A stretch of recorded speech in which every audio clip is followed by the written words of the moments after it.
All right, y'all. What's going on? It's Combo Breaker 99 back with another video. All right, y'all. So going back to Manon Fiorot's interview from yesterday that I was checking out.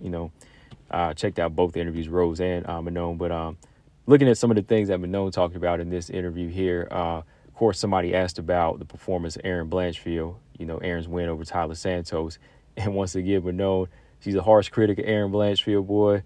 She'll always let it be known how she's feeling. She said that she wasn't impressed with her victory over Tyler Santos, and that wasn't enough to get a title shot because she hasn't really fought high-level fighters until she fought Tyler Santos, right? And Erin, of course, being Erin, bombed back.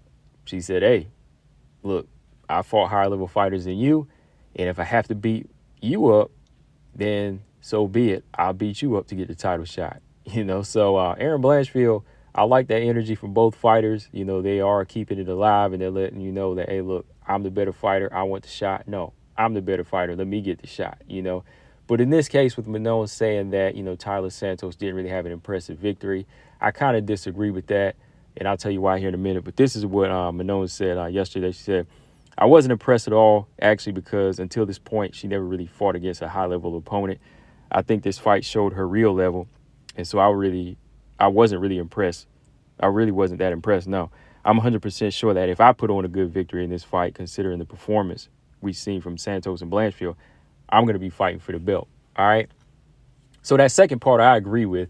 I think that's what it was going to really come down to. Whoever puts on the more dominant statement-making performance from last weekend to this weekend is going to be that title contender. That's something I do agree with. Whoever looks the best. Right now, Erin does, but whoever looks the best out of Rose and Manon in 2 days, they get the title shot. Like, if they look better than Erin did, then, yeah, I agree that they'll probably get the title shot. But going back to what Manon said as far as her haven't fought top-level fighters or high-level fighter, of course, I agree because when Erin Blanchfield, of course, started out at the bottom like everybody, and she fought a few unranked fighters. She fought Alpar, McCann, and Maverick, and J.J. Aldrich, right? All four of those fighters weren't ranked at the time when she beat them, right? So she didn't really get a chance to fight in the middle, because as soon as she beat those fighters, the matchmakers threw her in there with Tyler. They were going to throw her in there with Tyler, right? They had made her jump far up because they wanted a new contender, right? So it really wasn't her fault. But Tyler pulled out. She fights Andrade, and she finishes it, right? Short notice, but she finishes a dangerous fighter in Andrade. And, Andrade at 125 was going to come in filled out strong. So I give her full credit for the Andrade win. A lot of people were picking Andrade to knock her out and, starch Erin Blanchfield. I told people, look, Erin is going to beat this girl. Full training camp, short notice. She was going to beat Andrade. And she did, because I think she's just a much better, well-rounded fighter. And when she is taking on a high-level fighter, she always steps up and finds a way to win. That's how Erin is. So when Erin did step it up against Andrade, I had to give her full credit for that victory.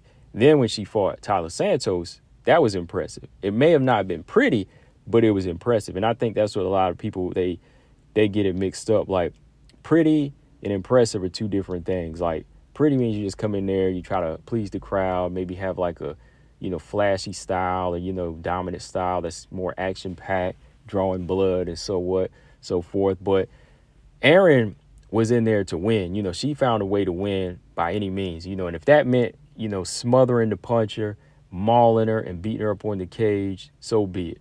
That's not really a crowd-pleasing style, wrestling on the cage. It's not.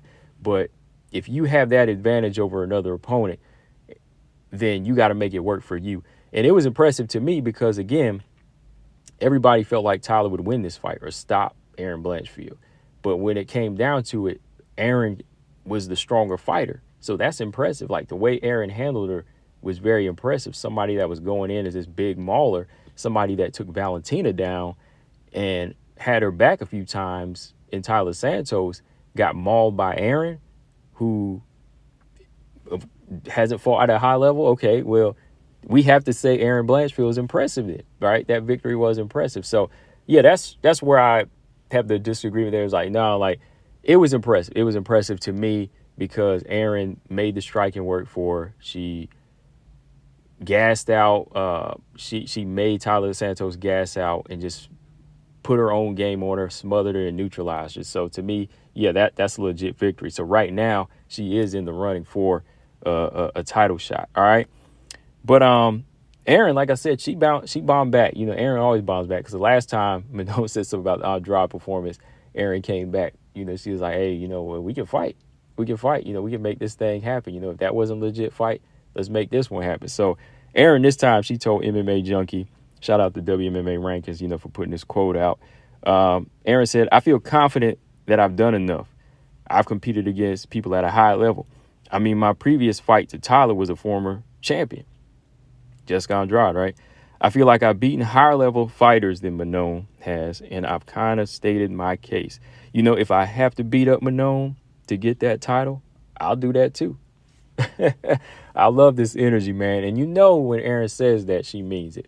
Whatever these two, Manon, whoever, Tyler, between these triple threat of mine, these fighters, they'll mix it up with you. They'll fight. And I like Erin's comeback in this one. You know, Erin said, hey, if I got to beat you up 2-0 to get the title shot, fine, so be it. I'll do it. So Erin ain't even really like salty about it. You know, I like that. You know, she's not even like feeling at the point where like if Manon knocks out Rose or beats up Rose, she's not even going to be salty about that, you know, or the performance thing, or she's not even salty about what's said. She just feels like, okay, no, UFC or the matchmaker, she's telling them, no, hey, we're going to fight. She's not taking my title shot. That's how she feels.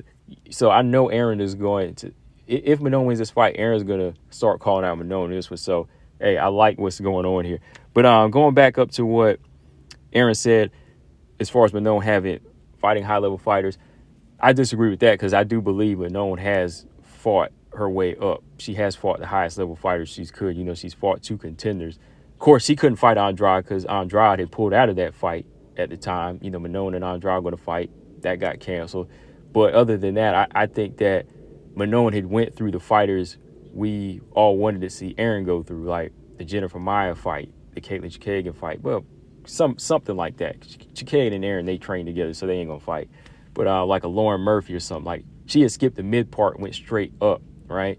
But that still says something a lot about Erin. Like Erin was able to skip that part and rise to the occasion to beat Andrade and Tyler Santos. That tells you that she was able to, you know, keep her wits about her and showcase, look, I'm a thinking fighter. I have a high IQ, and I'm going to go in there and win this fight. Like, I may not have the best striking or have these other little attributes that I need, that people say I need, but I'm going to do something that surprises Tyler and beats her. And that's what she did. Like, that's what some fighters need. Like, I think with Alexa Grasso, too, like, I was hard on Alexa Grasso and criticized, like, her resume as she was fought up.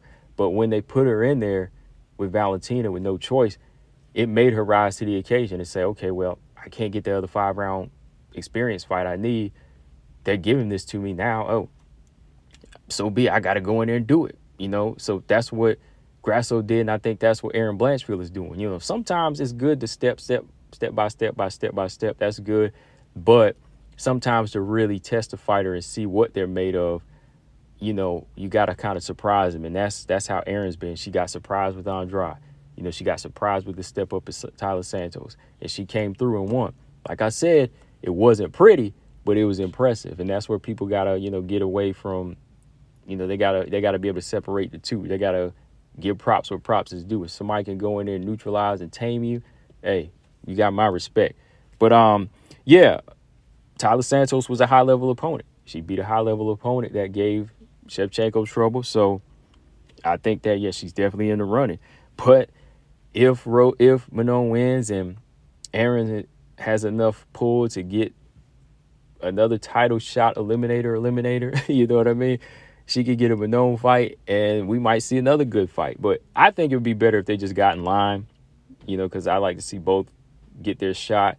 But if this fight happens too, I'd be like, wow, this is a good one. And if it does happen, Manon versus Erin, it finally should be a main event for like a UFC fight night. But I don't think it will come to that. I think somebody will get a title shot off of, you know, the performance from this weekend, engaging the last week's performance. But yeah, I know Manon doesn't need to be worried about Erin right now, but that question was just thrown out there to her, so she just answered it. It wasn't like she brought it up, because I know a lot of people would say she need to worry about Rose. But yeah, I think that's the fight that she's really worried about right now. Of course, she needs to be. But yeah, they threw that out there, so I just wanted to bring that up and kind of give my thoughts on it, because I thought Erin's win was impressive. For me, I think that the top five right now is looking pretty good to me. I think the top five, they all bring a good energy to the division, and they would all be tough fights for Alexa and Valentina at this point. But yeah, I gotta like how Erin, she just came back and say, "Hey, I'll beat you too. I'll fight you too if I have to get this title shot." That'd be crazy. Erin's gonna be fighting the whole threat list, but that's what it is, man. Like, all these girls that were at the bottom I seen, I knew there was something about them that just had this like competitiveness and like this cutthroat style and this dog style about them. So yeah, shout out to Erin, man, for that quick comeback. But yeah, Manon, I want to see her go in there and dominate, because I feel like between Erin, Manon, and like even Tyler still in the mix, I think they're better for the division than no hate here. I think they're just better for the division than Rose is, because I think they're all a little bit more consistent and they want to be the best. And yeah, Erin did say she thinks Manon will beat Rose. Because she feels like Rose isn't really, I guess, built for 125 or hasn't really had a chance to like develop to it. So yeah, Erin thinks that Manon will beat. Erin thinks that Manon will probably beat Rose. So I think it would be good for the division if Manon does, like I said. But that's just me, guys. But what do y'all think in the comment section, man, of what was said here? Do y'all still feel the same way about Erin's performance? I know some people were calling it ugly and boring. I mean, yeah, we could say it was ugly, but it was impressive to me. Like, I thought it was impressive. So what are your thoughts on Manon's talk? What are your thoughts on Erin's performance? Combo Breaker 99. I'm out. Make sure y'all subscribe. Peace.